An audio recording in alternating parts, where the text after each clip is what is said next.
Welcome to another episode of Software Explorations, hosted by your truly tech coach, Ralph, where we're Engineer Twin. In today's episode, we're going to be going over the model view controller architecture. We're going to be understanding the purpose and the use cases for it and why it is such a popular architecture for web development. But before we do that, do me a big favor. Like the video, share the video, subscribe to the channel, hit the notification bell so you can know every time they go live and drop new content, as well as go to techcoachralph.dev, where you can get access to exclusive content that you will not find here on YouTube, where I work with you to show you how to use LinkedIn, how to use Glassdoor, how to use AI to properly prepare for your job search and your interview preparation. And I have my sprint reviews and the Scrum Nights that I upload from the Tech Barbarians, as well as you can sign up for one-on-one coaching with me, where we can work together to help you level up, to help you get to the next step, all right? With that being said, let's jump into this model view controller architecture presentation. All right, understanding the model view controller, the MVC architecture, purpose, and some use cases. We're gonna deep dive into it to get a much better understanding. And from doing this presentation today, doing the research, I found out there's a bunch more architectures that we can look into, compare. So that is what we're going to be working on as well. But let's jump into the model view controller, the MVC architecture. So what's our agenda for today? We're going to introduce the MVC. We're going to talk about why use the model view controller architecture, some components of the MVC. We're going to have a detailed breakdown, how the MVC interacts, the benefits of using the model view controller, some real world application, seeing the MVC in action, some common challenges, and then we're going to wrap it up with our conclusion. All right, let's jump into it. So in our introduction, in MVC, each component is separate but interacts through clear pathways. The benefits of MVC include enhanced modularity, ease of testing, and separation of concerns, allowing for isolated development and maintenance of each component. So just reading this already, it sounds like when we went over microservices, where with microservices, where each component is its own repository. So this MVC, the model view architecture, the model view controller architecture, is talking about having things with modularity, ease of testing, separating concerns, isolated development and maintenance of each component. It is commonly used in web applications where data handling, user interactions, and display must be managed effectively. So why do people use the MVC? So it has organizational benefits. It streamlines code structure, making it easier to manage and scale. It has development efficiency, allows parallel development of components, maintainability, clear separation of concerns, improved maintainability and testing, and then reusability. Modular design enables reuse of components across different projects. So let's have an overview of the components of the model view controller. So the model, it manages data and business logic. And then after we go through this high level overview, we're going to break down each of them, right? So the view handles the display and the presentation to the user. So that's pretty much your UI, whatever it is that you see in front of you, right? So the model, database type stuff, business logic, APIs, things like that. The view is what you're going to be presented with, what you're going to be interacting with. The controller acts as an intermediary between the model and the view, processing user inputs and updating the model or views. So it pretty much has, what would you say the controller does here? The controller has people skills, right? It goes between the model and the view, processing user inputs and updating the model or view. All right, let's continue. So let's jump into the model. The model represents the data and business logic of the application. The model manages the data, processes, and rules of the application, including data retrieval, storage, and updates. It's responsible for directly managing the data and responding to requests from the view and instructions from the controller to update itself. So some examples of the model would be the database schema, calculations, or validation logic. So if you've ever tuned in when we were building, for example, our economic dictionary, our urban dictionary of economic data, we had to set up the schema for our database for our MongoDB. And what is it able to accept when we're passing in data, like we're adding something, we're updating something, what it's able to accept, right? If you were with us when we were building out the time cost calculator, when we're doing our calculations, our formulas, we have so that's an example of the model of what the calculation should be. Some different validation logic, went through an error, things like that. So that would be all part of our model. The view, the UI or the presentation layer, which displays data from the model or to the user, from the model to the user, right? So it displays, so the UI or presentation layer, which displays the data that's being generated, that's being set from the model, and it's going to be putting that towards the user. Like, how is it going to display that? The view requests data from the model to render it in a format suitable to the user, such as HTML or in a web application, right? So basically, it's raw data coming from the model, which would be getting it from the database, and then it's how the view is going to be formulating it in a way that's going to be understandable to the user. It is concerned with what the user sees and interacts with, and it updates as the model changes. For example, HTML templates, forms, UI elements. So let's say and with the view, you can make like input information in the view, and then it'll send that as well and make changes to the model, and then it'll return whatever the model, like whatever. So now when you make another request in like to something to see, the model is going to send that back, and then now the UI, the view is going to be updated. Now for the controller, it acts as an intermediary between the model and the view. The controller receives user input, such as clicks or keystrokes, from the view. It processes it and instructs the model on any data modifications. It controls application's flow and logic by determining how the application should respond to user actions. For example, handling HTTP requests, managing user inputs, updates the model and the view accordingly based on what the user is doing. The controller is going to update whatever necessary accordingly. So a quick diagram of how the model view controller interacts. So we have user goes to the web page, it gets routed to the controller, and it goes to the view if necessary to show what the user should see. And based on that interaction, it'll go back to the controller. Like let's say the user does something, it wants to go to a different page, it go a different route. It'll go back to the controller and make the API call. It gets the data from the model to the and then the model might pull from the database. So let's say, for instance, we'll give an example of using our dictionary app, right? So we go to our wherever it's hosted. Let's say it's called dictionary, urbandictionaryapp.com, right? Or urban dictionary of economic data app.com, right? So the user gets that, they get presented with the view, the homepage where it has a search button, right? So inside the search, they go into the search and they search for jobless claims. And now that search for jobless claims is going to go to the controller and query, or to the route and query the database through the model, and then it's going to return a response. And now that's going to go back to the route of a GET request, and then send that to the view on how it should display on the front end, and interacts back and forth that way, right? It happens really, really fast, but that's what's going down, right? So let's continue. Now, what are the benefits of using the model view controller? So very important, code reusability, right? Code can be reused across various parts of the application.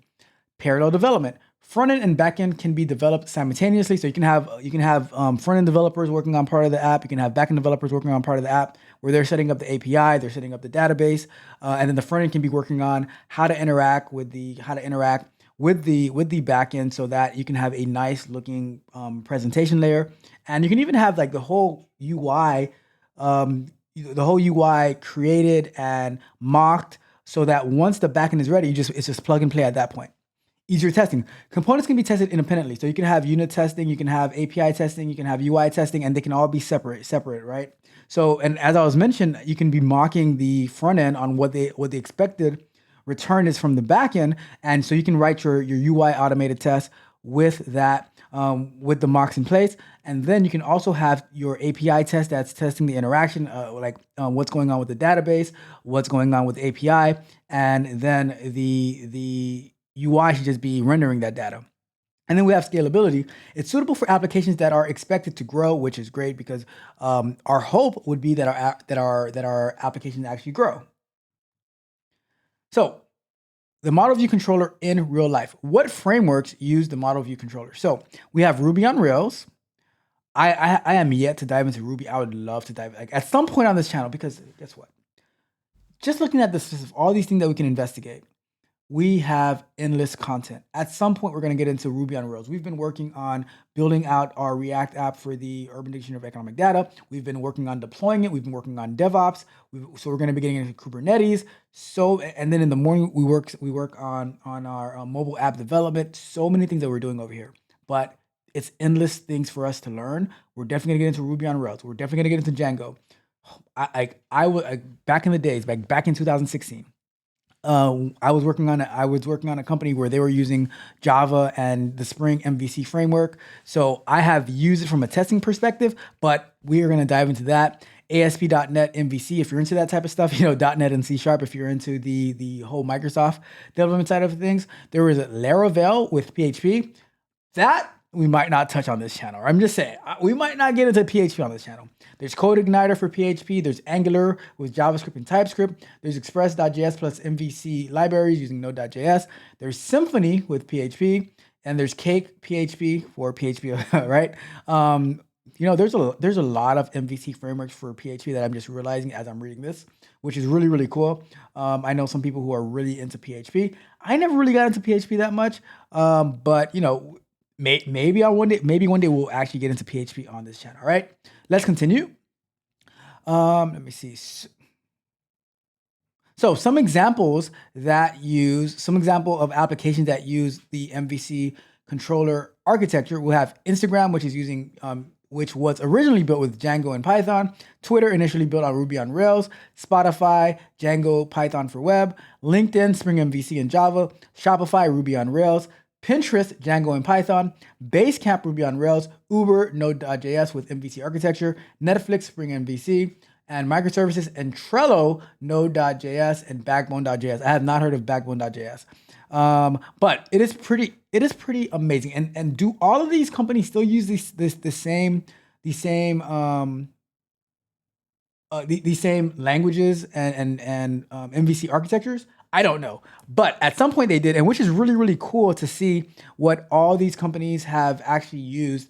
And sometimes like they might use, let's say they might use a Python because it was easy to get started, and then as it grows, they might pivot, they might switch. But I just find it fascinating to see like all these different companies, the different architecture that they used when starting and using the the model view controller architecture as well. So let's just jump into a couple of them. We're not going to go into everything on the list, but I just want to read some of the details behind it, right? So Instagram, Python, and Django. So it was originally built on Django. Instagram leverage. So Django is a Python framework, right? So Instagram leverages the MVC architecture, specifically Django's MTV variant, to handle its data and presentation layers effectively, scaling to millions of users and supporting complex interactions between users, media, and comments. So that's really, really cool to see that. Instagram, I had no idea that Instagram was originally built with Python and Django, so that was amazing to learn. LinkedIn, Spring MVC and Java. So LinkedIn relies heavily on Spring MVC for backend services. Spring MVC's powerful data handling capabilities and ease of handling complex workflows make it suitable for LinkedIn's profile management, connections, and job search features. So that's awesome. I didn't know that LinkedIn was built on Spring MVC. Super, super cool. Trello, Node.js and Backbone.js. So me and my guy Yakar, we heavily advocate for Trello. We even do trainings on Trello because it is a great tool for individuals to get really, really organized. So many different things you can do with Trello. So it's something that we usually advocate for. So people get a Trello board and they can organize themselves, especially if you are looking to get into tech. Some companies might use Trello officially, but Trello is owned by Atlassian, which also has Jira. So it depends on where you're trying to go with it. But Trello is absolutely amazing software.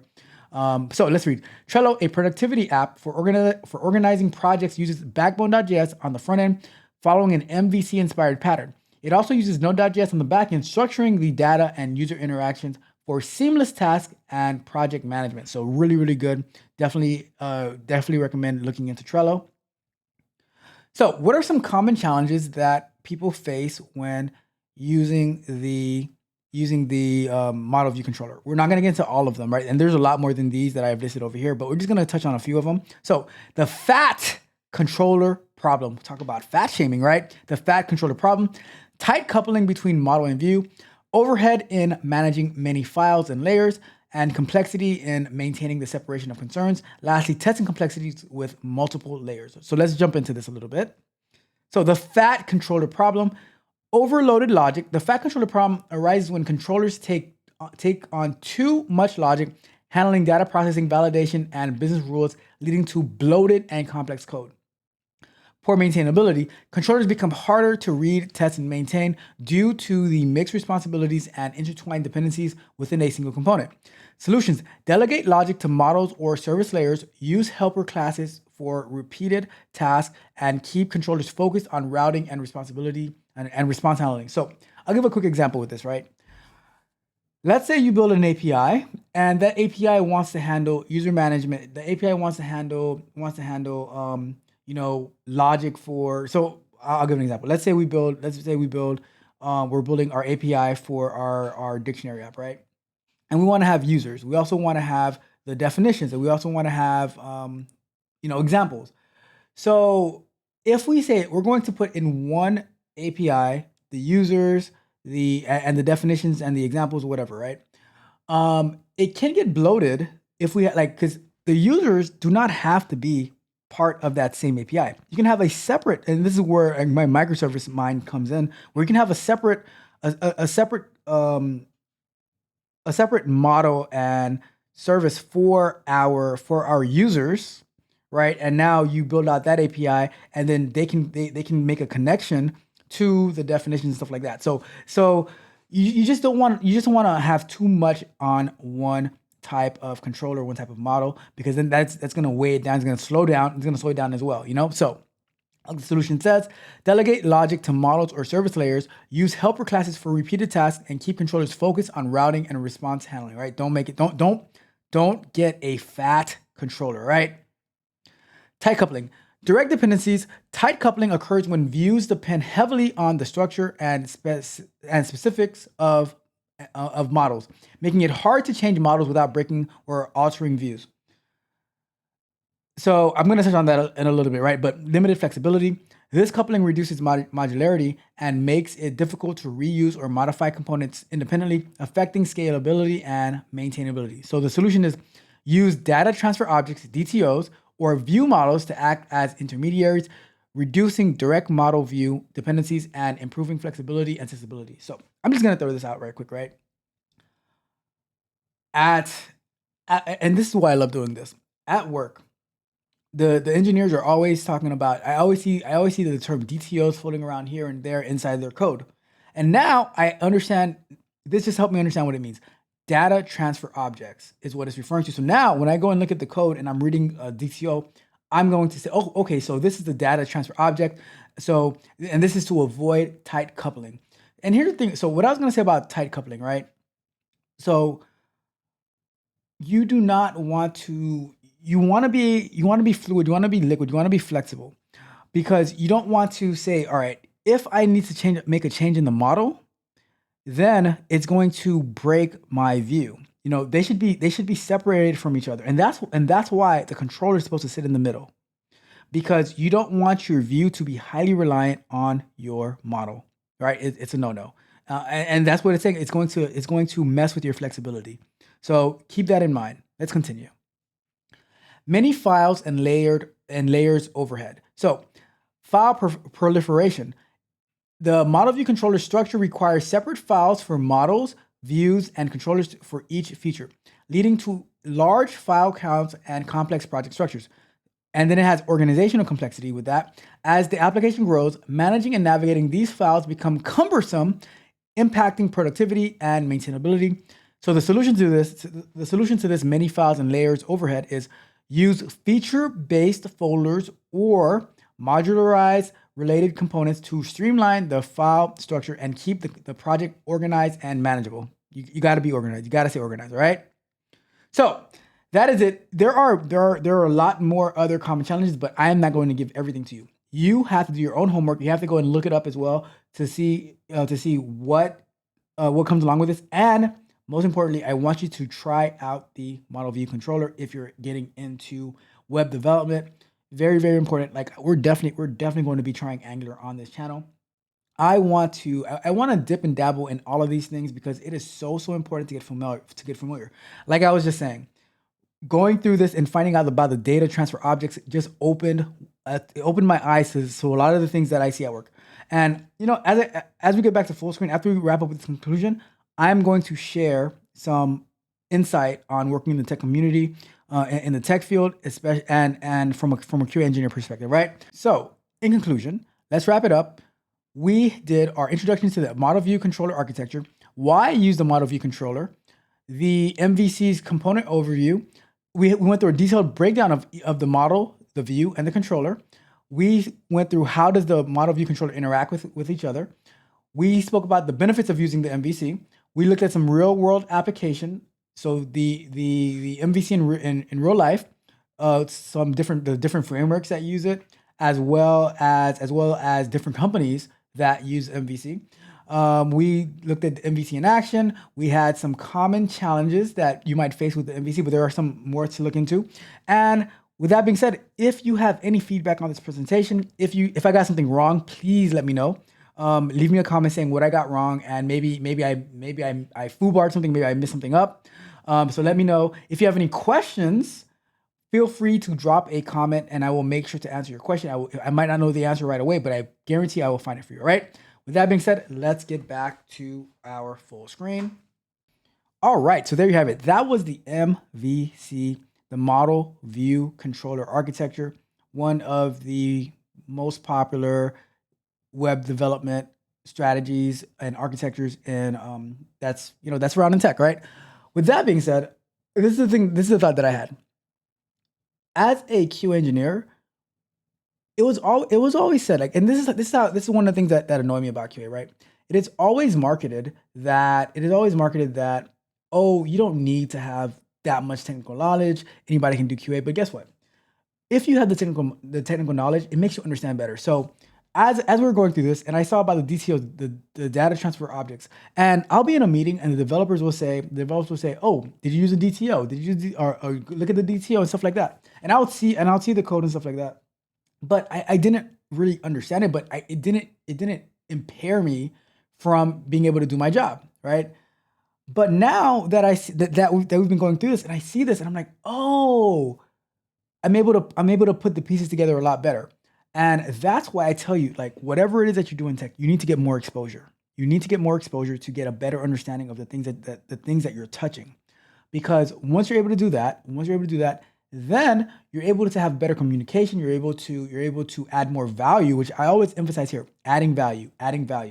Because now the more knowledge and information that you have, the better you're able to think critically about what you're working on, and that is what companies are looking for. They're looking for critical thinkers. So I can't tell you how many times I've coached people and they're like, "Oh, I don't think I'll ever do this. I don't think I'll ever do that." And I'm like, you can't think about what you will not do. You have to say, okay, I am going for it. I don't need to be an expert in everything, but I just want to have that exposure so that I can go out there and I can win. Keep that in mind. Get that exposure. Do a little bit with it so that and understand it so that you can go out there and add more value. All right? That's it for today. Thank you guys so much for tuning in. Hopefully this helped. Hopefully you had a good time. Do me a favor on your way out. Like the video, share the video, subscribe to the channel, hit the notification bell so you know every time I go live, as well as drop new content. And go to techcoachrob.dev so that you can sign up today. Sign up for free. So much information that I give away for free over there that you will not find anywhere else. Some meetings that I have with my tech barbarians on how we plan our sprints, how we review our sprints, as well as content on how to use your calendar effectively so that you can stay on top of your game. And you can sign up for one-on-one coaching with me, where I can work one-on-one with you and help you level up your tech skills as well as your career skills so that you can make it to the next level, so you can excel and so that you can win. All right. With that being said, we're going to get out of here. Thank you guys so much for tuning in to another episode of Software Explorations. We just went over the Model View Controller. This is Tech Coach Ralph. We are out. Back from the streets, now I'm coding all night. They look at me like a fool, it don't feel right. Boot camps try to shackle, but I broke every chain. Got my eyes on the prize, ain't no stop. up in my reign. Used to run blocks, now I'm running these scripts. Look at them sweat while my hustle just grips.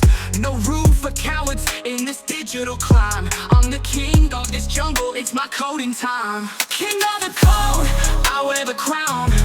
Gonna run this game, run them all down. From the concrete to the tech throne, I'll dominate this world, gonna make it my own. Show them who's boss from zero to hero. Turn every line to gold, they ain't keeping it real though. I elevate the game while they stuck in a glitch. Watch me rise to the top, counting every pitch. Crack the code like I cracked the streets. From back alleys to Silicon Elite. You thought you knew but you don't know yet. I'll bring the heat, ain't seen nothing yet. King of the code, I wear the crown. Gonna run this game, run them all down. From the concrete to the tech throne, I'll dominate this world, gonna make it my own.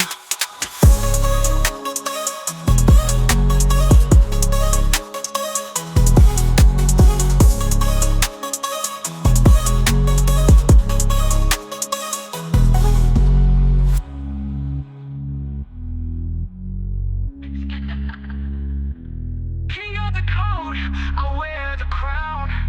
Gonna run this game, run them all down. From the concrete to the tech throne, I'll dominate this world, gonna make it my own.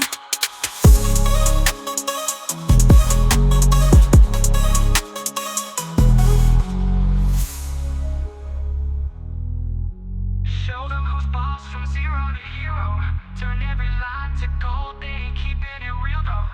I'll elevate the game while they stuck in a glitch. Watch me rise to the top, counting every pitch. Crack the code like I cracked the streets. From back alleys to Silicon Elite. You thought you knew, but you don't know yet. I'll bring the heat, ain't seen nothing yet. King of the code, I wear the crown. Gonna run this game, run them all down. From the concrete to the tech throne,